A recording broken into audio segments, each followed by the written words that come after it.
Alright, this is the start of episode 4. We left off on episode 3 of getting the engine back in the car. That's very exciting progress for the build. There's still a lot to do. I want to immediately start getting this ready to start and make sure that it's all good before I continue working on the rest of the vehicle. So there's a lot of things that need to happen to do that. I need new CV axles, or I need to rebuild the ones I have, or reboot them. I need to get the engine harness completed, ran behind the dash, and plug it all in. I need to do the fuel tank and the fuel pump. That's really important to get done. Fluids, battery, and I think that's about it just to get it started.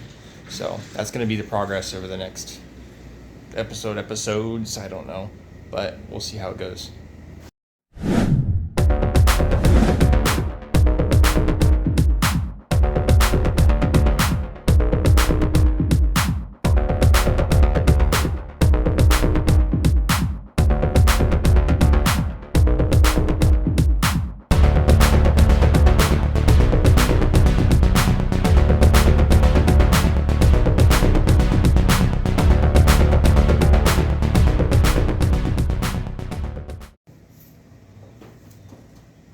Well, I'm making a mess in my garage that I'm going to have to clean up, but this is a dirty process getting this disgusting behind the dash cleaned. It's a 30-year-old car, and there's tons of dust and grime and who knows what back here. So I've already done quite a bit of wiping down, as you've probably seen in the video. But we've got rust on this. There's rust on the pedal bracket underneath there. There's rust on all these little clips and things. So the question is, how do you get that looking nicer and keep it from getting worse, make it look good without having to take this all apart and sandblast and paint and reassemble it? That would just be a lot of time for something that's hidden behind the dash. So our goal is going to be to prevent any further spread of the rust and make it look nice without having to take it all apart.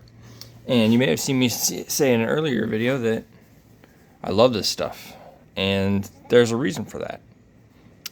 It's not a particularly great rust converter. There's better ones out there, like Rust-Oleum.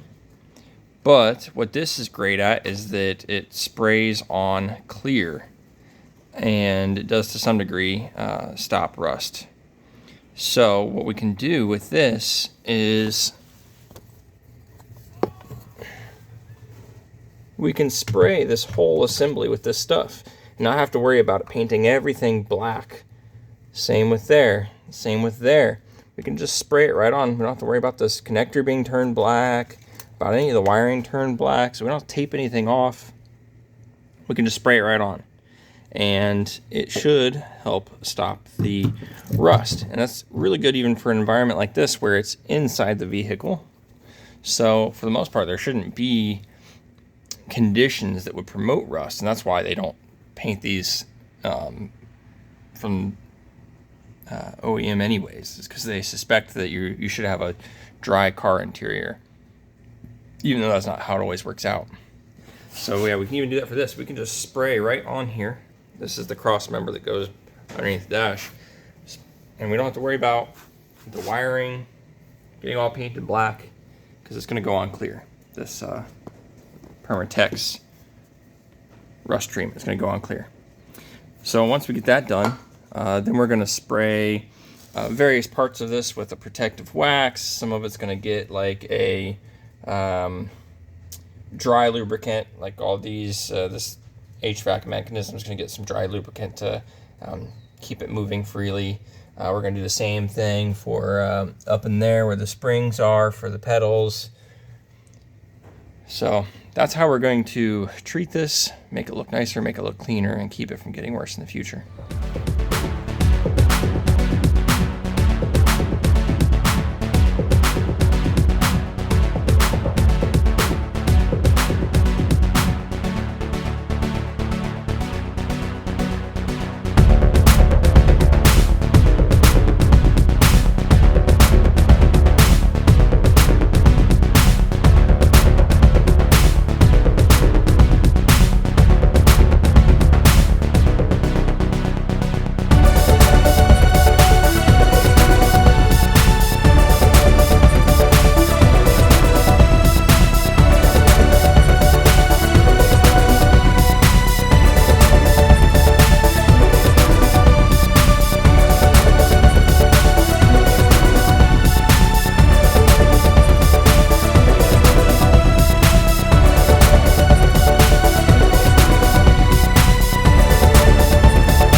I got stalled since the last video on this because of some wiring issues that I ran into. So that kind of prompted me to look for a parts cart to get the right harness components that I needed. As well as there were some other odds and ends I needed anyways. So I figured it would just be much easier to buy a whole parts car.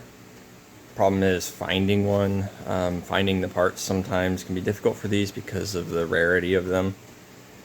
So yeah, part of it was just finding all the parts I needed kind of in one place to make it easier.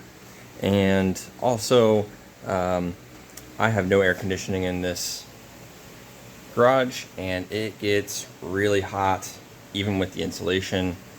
So honestly, it was just miserable to work out here, and that's part of the reason why there's a delay as well. We're getting into fall, and it's getting quite a bit cooler out, so progress should pick up again on my Swift project. Right now, I am waiting on my parts car to be delivered here. Should be here in the next hour, so hopefully you can see that. It's actually a car that I owned before, a Swift that I owned before. The gentleman I sold it to unfortunately wrecked it only a few days after he purchased it, and kind of talked about it for a while, but he finally decided that he wasn't going to be able to repair it, and so I offered to buy it back because I need the parts. So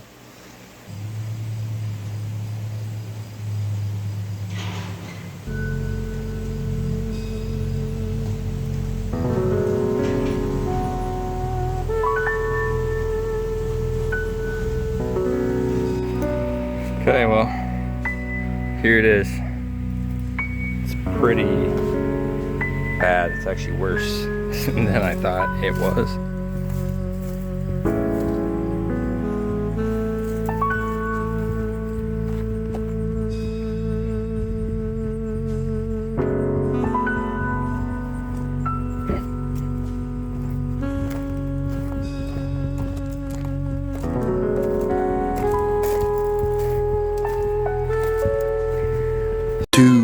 Later. Well, this is basically this one stripped and done. I think I got all the parts I needed out of it. Some spare parts I'm throwing in it for the guy who's gonna pick it up from me.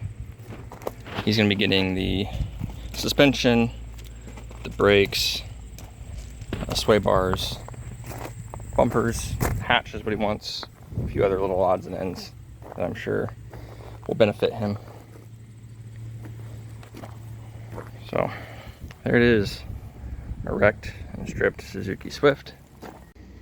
Okay, so I'm a little all over the place on this episode, but I'll try and figure out a good way to organize it. I am working on these rear camber plates. I got another batch in, and so I'm assembling them now.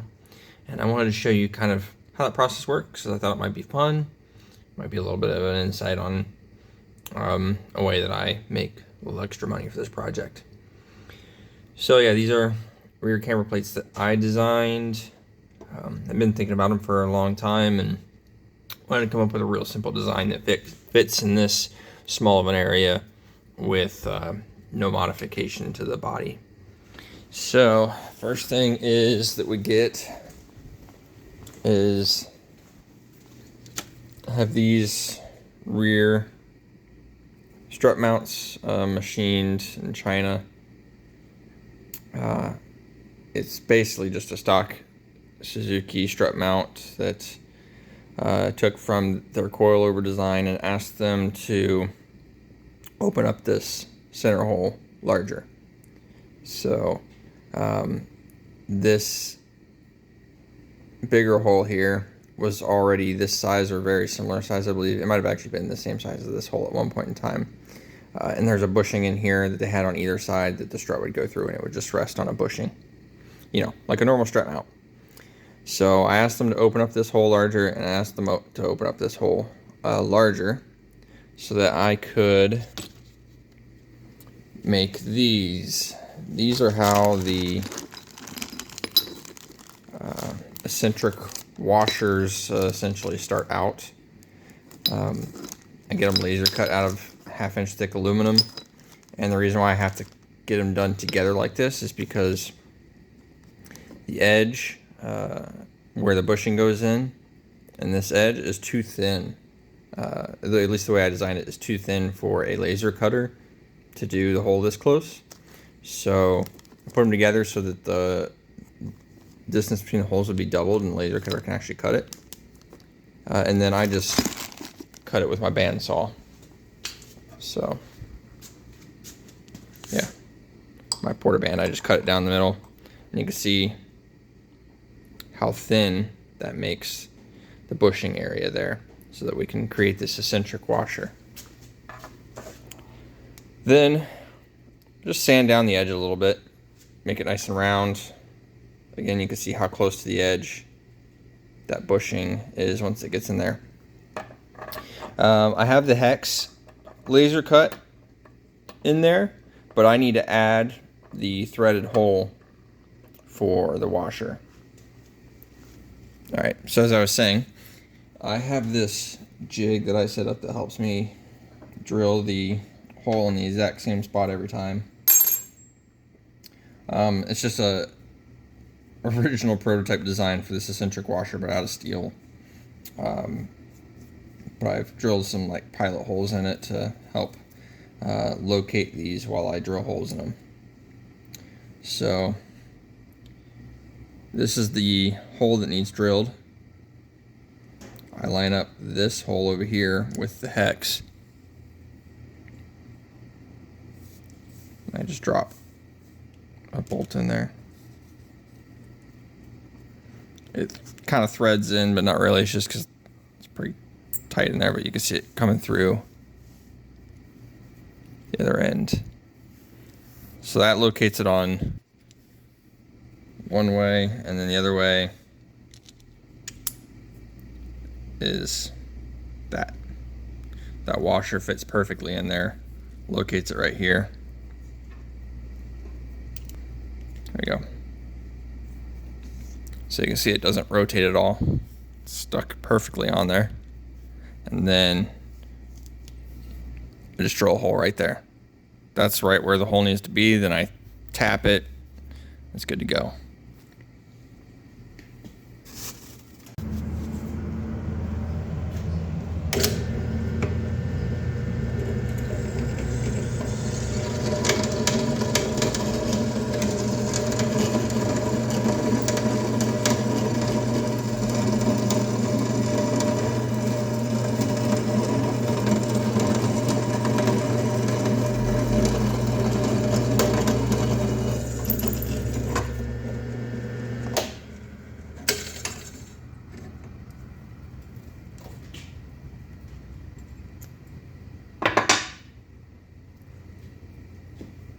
So there you got 2 holes drilled in the exact same spot. So this is exactly what we need.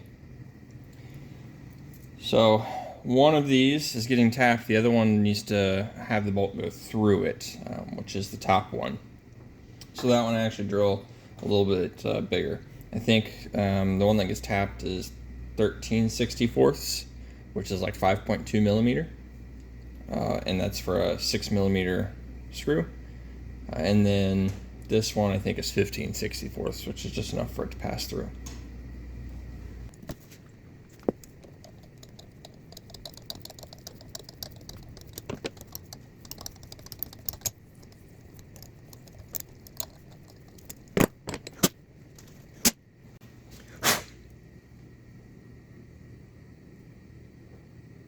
There you go, you can see you've got threads cut in it. Let's assemble it.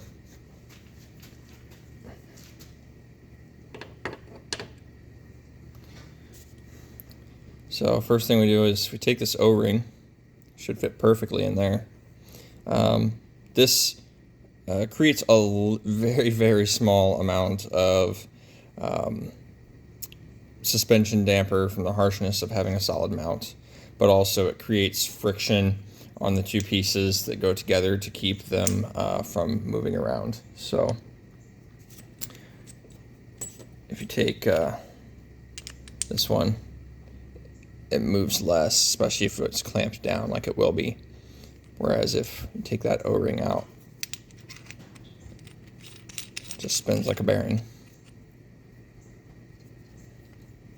So we can't put another O-ring on the bottom, which would help more dampening. We can't put that on the bottom because you won't be able to access that.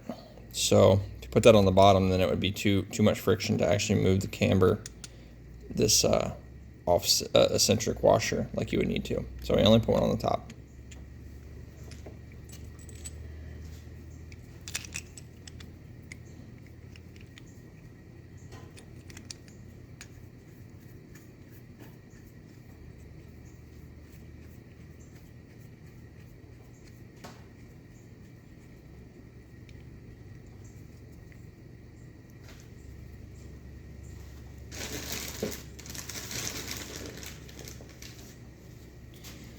So then I've got these bushings, they add a little bit more dampening that you can get. Again, just trying to keep that harshness out of it. In the past, the camber plates that were available for these were just a solid piece with a uniball in it that was offset. So it was permanently fixed to one setting. It was solid mounted on a uniball that was not replaceable. So this just tries to eliminate a lot of those issues that I think were in the original designs that were available. You have some softness from the various rubbers. You have adjustability, being that it's an eccentric washer. I think and it's simple. All these pieces are replaceable. They're very basic designs other than the main body, but you shouldn't really have anything going wrong with that. So that's what I tried to do with this design.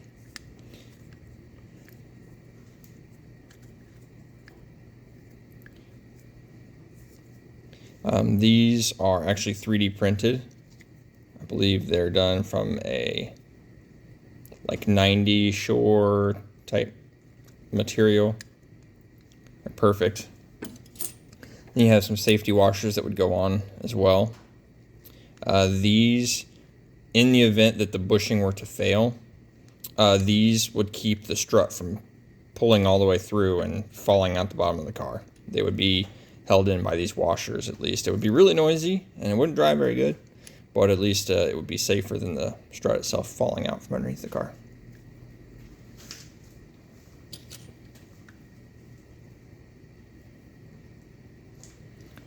And then that's basically the design that you saw in the beginning on the back of my car.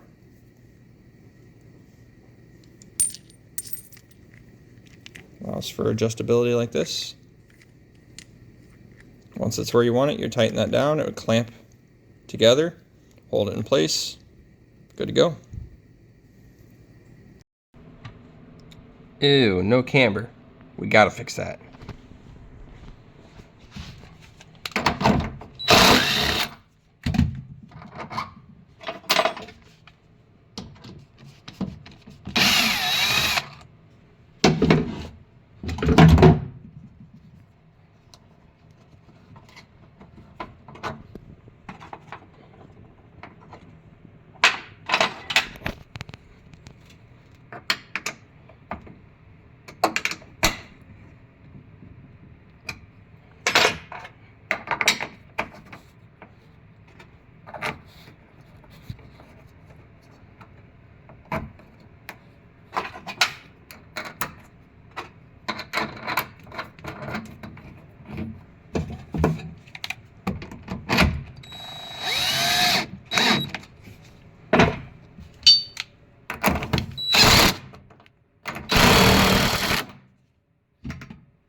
Oh yeah.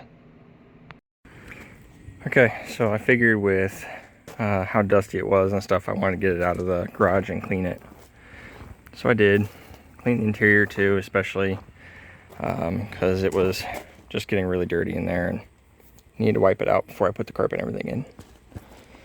So I thought I'd get it out here, get all my body panels out, kind of get an inventory of them and see what everything that needed to be done was before it goes to paint.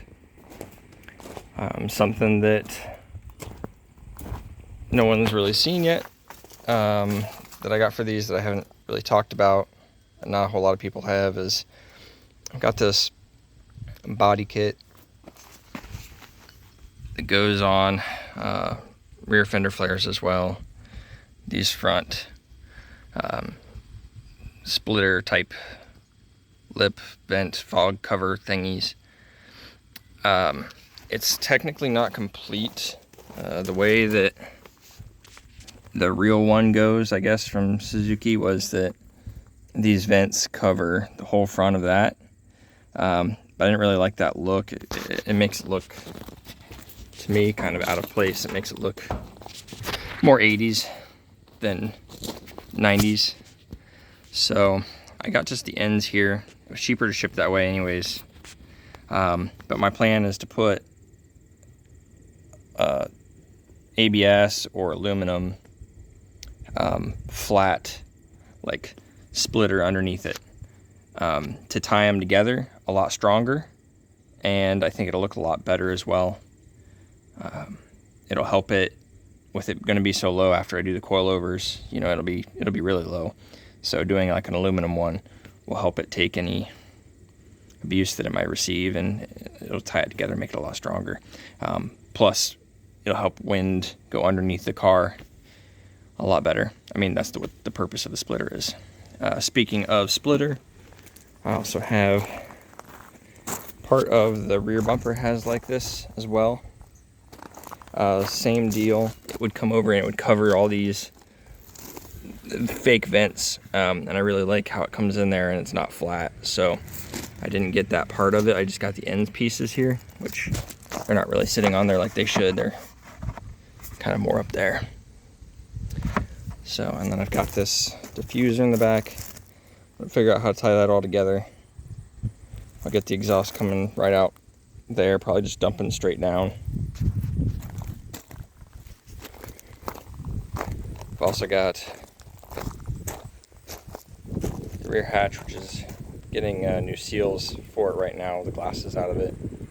And then I've got these two rear wings. So top one is a European spec version of the spoiler. These all had like a small upper spoiler on the GTs, but this is a bigger one that you could get, like a European spec. The Cultus also had one, but it was slightly different. It had a third brake light in it. And then this is Canadian spec from the turbo 3-cylinder models. So very rare. It's got a split in the middle, but that doesn't really affect it. Of course, factory side skirts.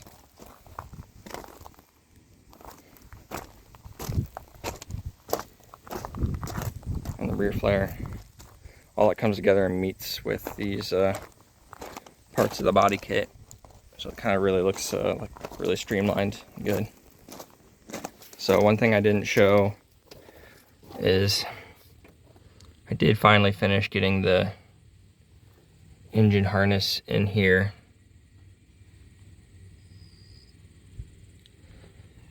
So it's almost ready to start even. Got to do a few more things like the fuel system, which I'll get to. But I just wanted to kind of give an overview of that. Still a lot to do. Okay, so it's been a couple days since I last talked about this. I went and picked up some of this stuff. They didn't have what I would normally use, so I was going to give this a try. This should be pretty similar to like a POR 15. Well, I mean, yeah, I guess not really that similar. They have two different chemicals in them. But this is going to be a little better than like just the spray on rust encapsulator. This is going to turn this into actual, what do they call that? Something oxide. Anyways, it's going to turn the rust into a good paintable surface. So I've already wire wheeled this and some of the other spots down here as well. You don't want to take up all the rust if you're using this stuff. It does need rust to work. So we really we're just cleaning it up. Cleaned up some of the sharp edges from the rust, and then started to sand it with 220. That gives it a good surface to latch onto. Well, not the rust stuff, but the paint that we're going to be using. It's going to give it a good surface to latch onto. So we'll put the rust stuff on first. We'll put primer, and then I'll paint it with red. I've got a little spot here that I'm going to hit with red as well. I need to sand that just a little bit more. So let's get doing all this stuff.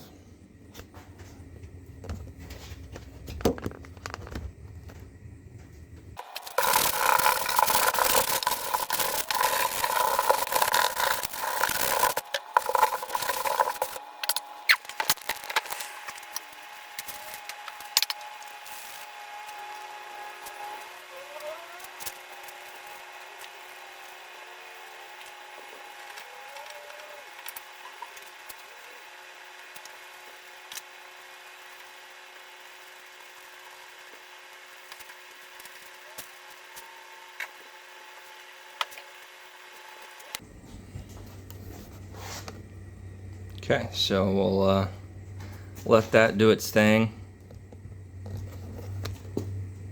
Give it some time. One thing I really like about the paint on stuff is you can really get it down inside these cracks and stuff without, I mean, you try and spray something in there, it's not going to be easy. Same for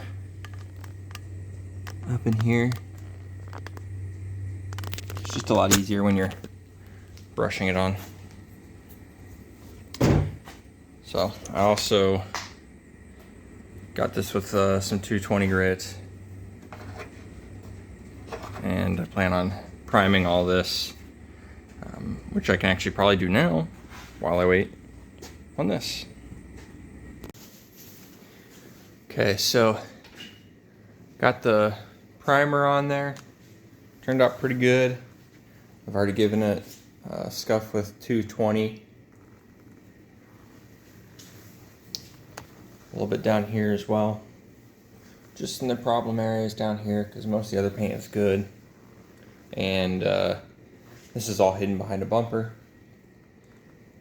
So I'm going to hit that with the Rust-Oleum Sunrise Red. That color is really, really close to this factory red. So it should blend in really well with the areas that are already red. And then, like I said, it's going to be covered up anyways.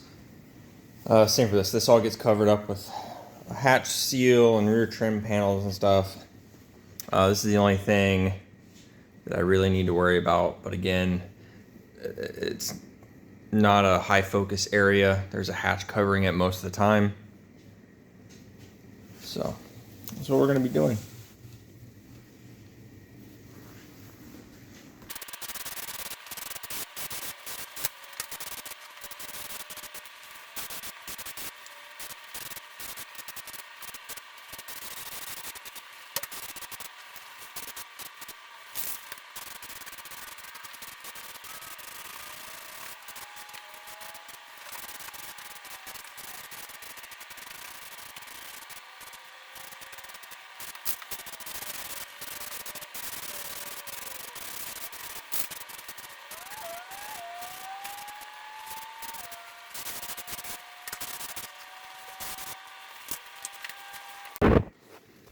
Well, it turned out pretty good, I think. This is it after about 24 hours.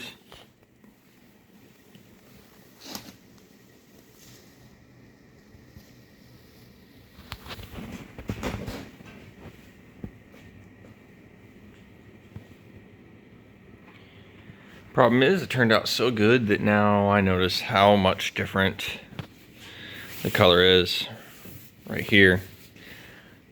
That's gonna bother me when the hatch is open.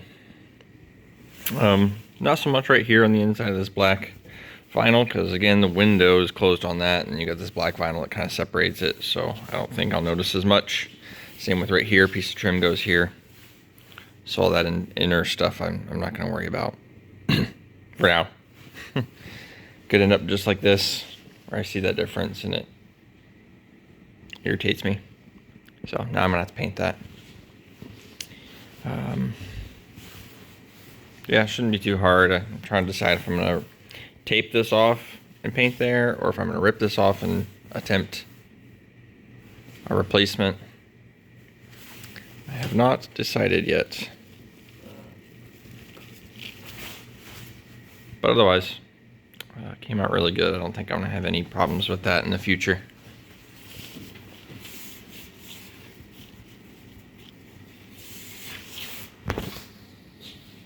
This carpet, you can see the insulation kind of underneath gets pretty rotten over time, just from neglect. So I got this stuff. This is like recycled like shirt material used for insulation. You can buy it, sometimes used for food insulation. The stuff in the center is decent enough. I'm just gonna leave that, and I'm gonna replace this main stuff. I've got some Super 77, should hold it on there really good, and then I'm gonna put the carpet into this one. I got the body harness back in there. Just need to find a way to make this a little bit cleaner. But yeah, I'm gonna throw the carpet in there and start putting some panels back on. Get this looking nice again.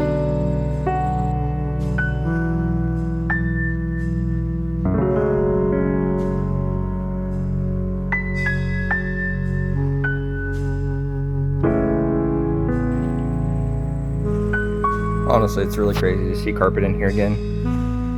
It's been like 2 years.